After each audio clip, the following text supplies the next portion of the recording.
Thank you, Senator. And again, I appreciate your leadership in this area.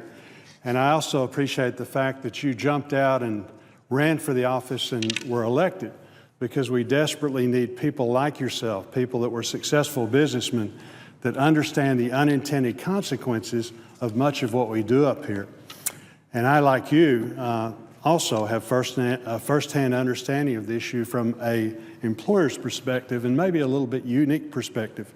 Before I came to Congress, I practiced optometry and helped run an eye care clinic with my partners, 9 other partners, for 24 years.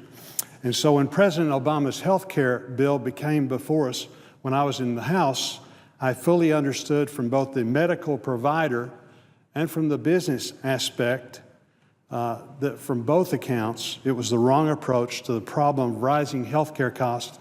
And with the Doctors Caucus in the House, worked very hard to highlight the problems and to also highlight the alternative options working through the free market approach.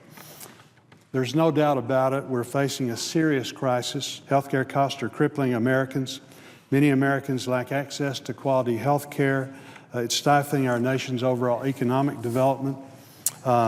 There are real difficulties with physicians and hospitals that they face when it comes to accessibility and affordability of healthcare services. But despite all that, there's a right way and a wrong way to address the problem.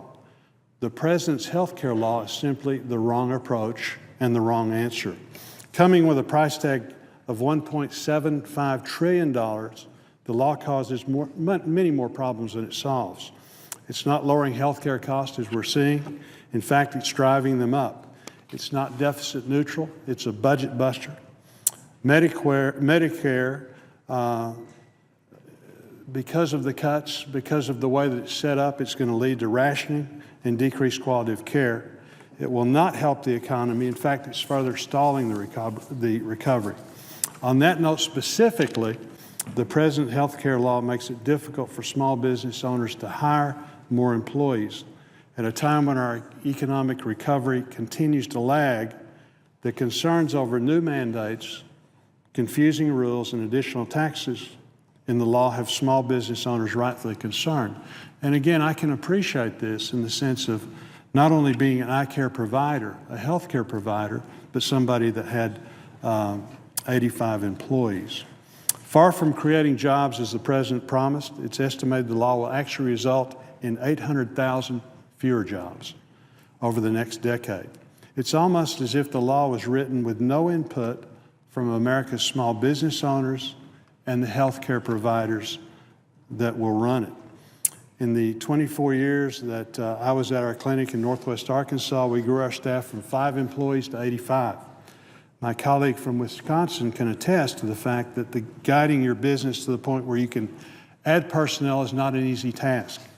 It takes strategic planning and management, but it also takes an economic environment that allows small businesses to expand, invest, and hire. Instead of doing that, the healthcare law furthers the climate of uncertainty that our job creators already face.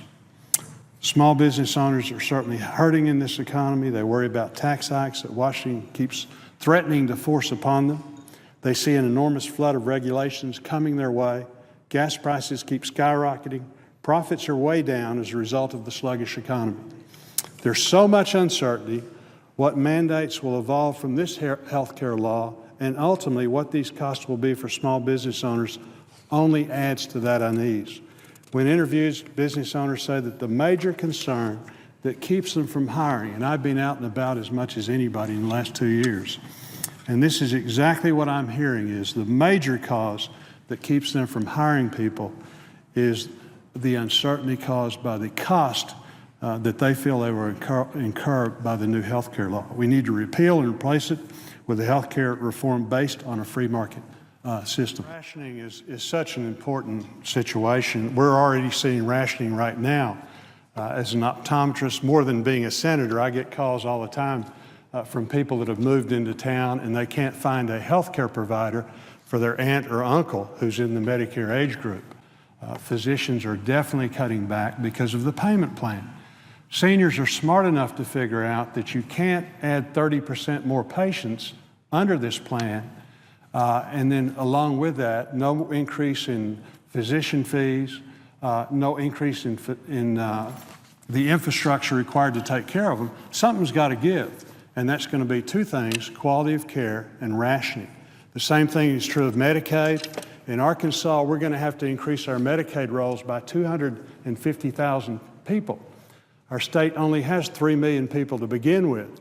Again, something's got to give. How do you pay for that?